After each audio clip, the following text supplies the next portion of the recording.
Cabo Verde de esperança. Esperança num dia não pode bem viver.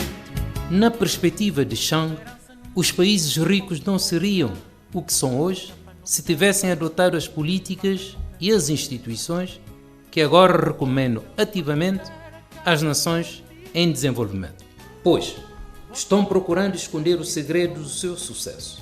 Estão tentando chutar a escada pela qual subiram ao topo ao impedir que os países em vias de desenvolvimento adotem as políticas e as instituições que eles próprios adotaram. Neste contexto, como induzir o desenvolvimento em África?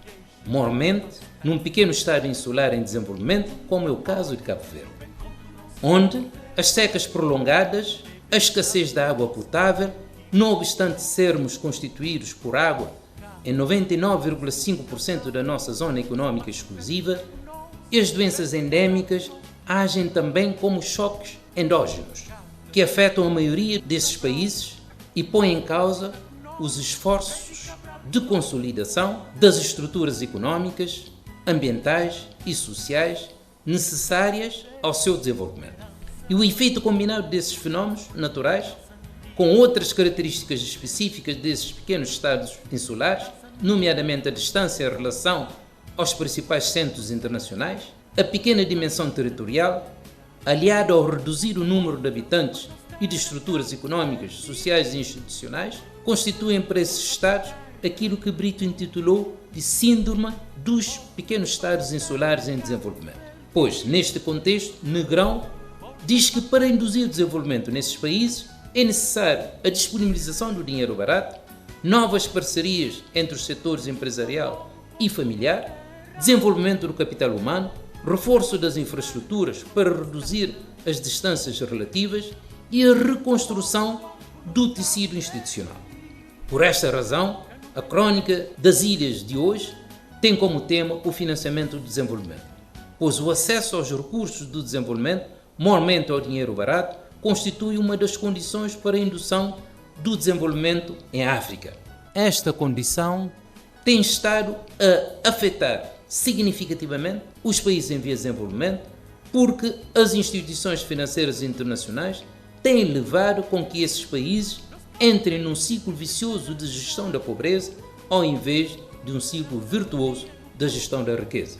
Para Magriço, quando um país investe mais do que poupa ou importa mais do que exporta, tem necessariamente que recorrer ao financiamento externo. Então vejamos como é constituído o sistema de financiamento do desenvolvimento. Existem 3 grupos de financiamento. Os outros fluxos oficiais, quando o grau de liberalidade é inferior a 25%, a APD, Ajuda Pública ao Desenvolvimento, quando o grau de liberalidade é superior a 25%, podendo ser empréstimo, se o grau de liberalidade é superior a 25% e inferior a 100%, e é considerado um donativo se o grau de liberalidade for igual a 100%. E temos os fluxos privados, constituídos por IDE, Investimento Direto Estrangeiro, por investimento em carteira e por créditos de fornecedores. O investimento direto estrangeiro tem uma perspectiva de longo prazo, ao contrário dos investimentos em carteira, que são investimentos mais especulativos. Em Cabo Verde, nós seguimos um modelo de reciclagem da APD entre 1975 e 1991, onde, perante a escassez de recursos, o país teve necessariamente que recorrer à ajuda externa para poder resolver os seus problemas internos. E, em 1999, nós já apresentávamos um peso excessivo da APD, com 88% dos fluxos financeiros canalizados para Cabo Verde, e representando o IDE apenas 12%. No entanto, o governo de então propôs uma mudança do modelo de desenvolvimento, passando de um modelo de reciclagem da APD para um modelo de economia produtiva, em que paulatinamente a APD seria substituída por investimento direto estrangeiro. No entanto, o investimento direto estrangeiro, ao contrário da APD, requer, portanto, um ambiente favorável, requer uma capacidade competitiva, ao contrário da APD, que pode acontecer num contexto desfavorável e até num ambiente de solidariedade.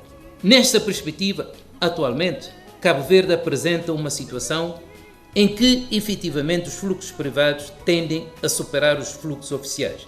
Em 2018, nós encontramos investimentos em carteira com 12% do PIB, remessas de imigrantes com 11,2% e o IDE com 5%, ficando a APD com apenas 2,7%, contrastando com 88% que teve na década anterior.